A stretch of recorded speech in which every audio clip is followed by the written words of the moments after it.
I joke about this, but it's no joke at all. When I was growing up, when you see someone like me, the kind of stuff that God is using us to do, you think, there's an argument that leaders are born.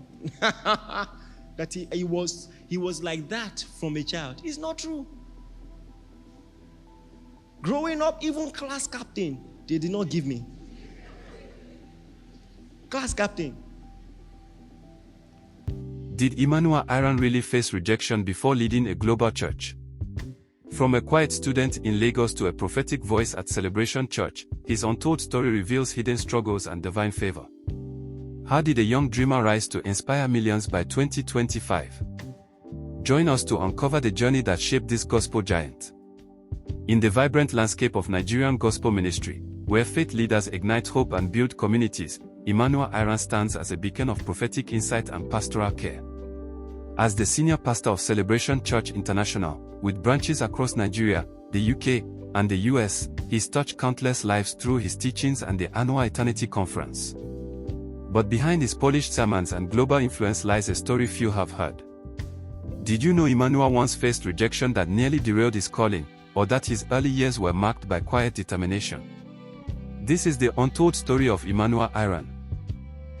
From a young dreamer in Lagos to a spiritual leader shaping a generation in 2025, revealing the hidden struggles and divine favor that paved his path. Emmanuel Iren was born in the bustling city of Lagos, Nigeria, into a family that valued education and faith.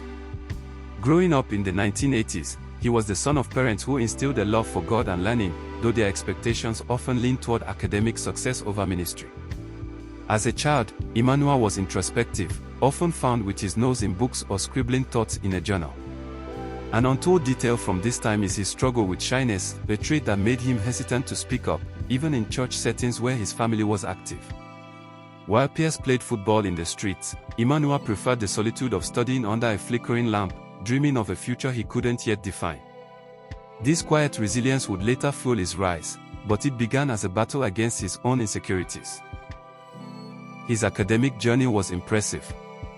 Emmanuel attended reputable schools in Lagos, excelling in his studies and eventually earning a degree in a field that showcased his intellectual rigor, likely in the sciences or humanities, though specifics remain private. After university, he pursued further education, possibly a master's degree, reflecting his commitment to knowledge. Yet, an untold challenge emerged during this period: rejection from a prestigious job he'd hoped would secure his future. This setback, shared in a reflective moment during a 2023 sermon, left him questioning his path. "I thought I'd failed," he admitted, a rare glimpse into a season where doubt clouded his vision. Instead of succumbing, Emmanuel turned to prayer, sensing a call to ministry that he initially resisted, fearing it wouldn't match his family's expectations. The turning point came in his early 20s when he encountered a mentor, possibly a pastor or spiritual father, who recognized his potential. This relationship, a hidden cornerstone of his journey, guided Emmanuel into leadership roles within a local church. He began as a youth coordinator, organizing events that drew young people with his relatable style and deep scriptural insights. An untold struggle from this time was the criticism he faced from peers who saw him as too young or untested to lead. Yet, his persistence paid off, and by his late 20s, he was ordained, stepping into a role that would shape his destiny. In 2010, Emmanuel founded Celebration Church International in Lagos, a bold move for a young pastor with limited resources. The church started in a modest hall, with a handful of members who believed in his vision. An untold detail is the financial strain he endured, often dipping into personal savings to keep the ministry afloat. His wife, Emmanuel Iren, a key partner in this journey, supported him through these lean years, their marriage in 2014 adding strength to his calling. The church grew steadily, and by 2015, the annual Eternity Conference was born, drawing thousands with its focus on prophetic teaching and worship. Emmanuel's ministry gained traction through media, particularly with the unscripted podcast and YouTube sermons, where his practical, spirit-led messages resonated with a global audience. By 2025, Celebration Church boasts multiple campuses, including a thriving branch in London, and the Eternity Conference has become a global event, live-streamed to millions. His book, Leading 6U, released in 2021, further solidified his influence, offering wisdom on leadership and faith. An untold aspect of Emmanuel's journey is his battle with burnout. In 2019, after years of relentless ministry, he faced exhaustion, a secret he shared with close confidants.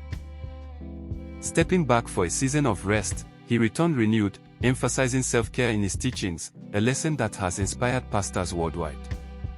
His marriage to Loju, celebrated for 7 years in 2021 with heartfelt posts, remains a source of stability, their 2 children adding joy to his life. In 2025, Emmanuel Iren's impact is undeniable.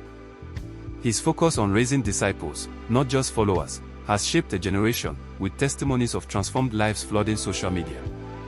His journey, from a shy student to a prophetic leader, proves that God's favor can turn rejection into revival.